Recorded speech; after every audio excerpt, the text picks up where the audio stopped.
I was just eating street sausage on the side of the road when this gorgeous CEO took me home. The second we got inside, she locked every door and window, then grabbed onto me and wouldn't let go. Like she was terrified I'd disappear again. Turns out this ice-cold woman standing in front of me was my girlfriend from 10 years ago. But the day after we got together, I vanished from her world, like I never even existed. For 10 years, she searched for me over and over, chased every lead, and got nothing but dead ends every single time.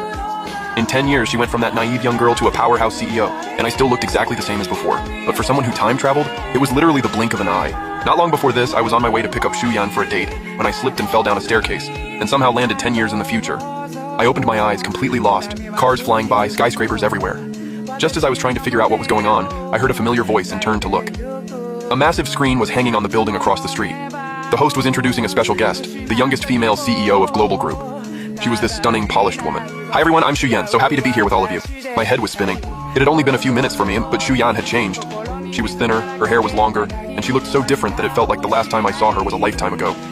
But in some ways, she hadn't changed at all. Still that long hair, that delicate face, like she'd only been waiting outside the school gate for 10 minutes. Then I caught the date in the corner of the screen. I was stunned. It was 10 years later. She was tall and poised, legs casually crossed, dressed sharp and put together. Coming back to my senses, I realized the sweet, innocent girl I remembered was now running an entire corporation. She'd come that far. Meanwhile, the interview on screen was wrapping up. A girl as accomplished as you. You must have had guys lining up back in school, right? Ever dated anyone? Zhu Yan opened her mouth, then stopped herself. It was rare. She actually hesitated on this one. Sadly, no one ever liked me, and definitely no teenage romance. My feelings were all over the place. She was lying. We were literally together just yesterday. Her eyes were sparkling, telling me she liked me even more than I liked her. I wasn't ready to give up. I borrowed a phone from a nearby shop owner and called her number. A stranger picked up. Her QQ account had been gone for who knows how long. A wave of sadness hit me out of nowhere.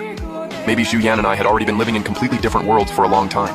I figured I'd try to get home first, so I dialed my dad's number, but that unreliable man was still no help. Couldn't reach him back then, and now the number was completely dead. That's when the shop owner walked over. "Little Gao, is that you?"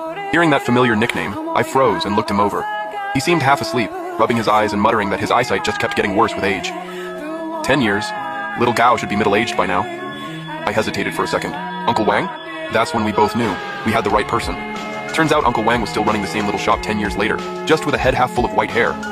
After asking around, I found out my old house had been torn down and turned into a park. Did my dad ever come back?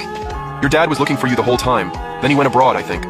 Oh, and there was this girl too. Kept asking me about you. Said she went to school with you. Did that for years. I froze. Was she the one with the oval face and long hair? Yeah, I think so. About 4 or 5 years. Then they tore this place down and made it a park. I never saw her after that. Uncle Wang thought back on it. Said he'd always been a little curious who she even was to me. She was more anxious than my own dad. Hearing that, my eyes went red instantly. That's when it really hit me just how long 10 years actually was. Her words echoed in my head. "I'll always believe in you, Gao Linchuan." I couldn't hold back my tears. I was so stupid back then.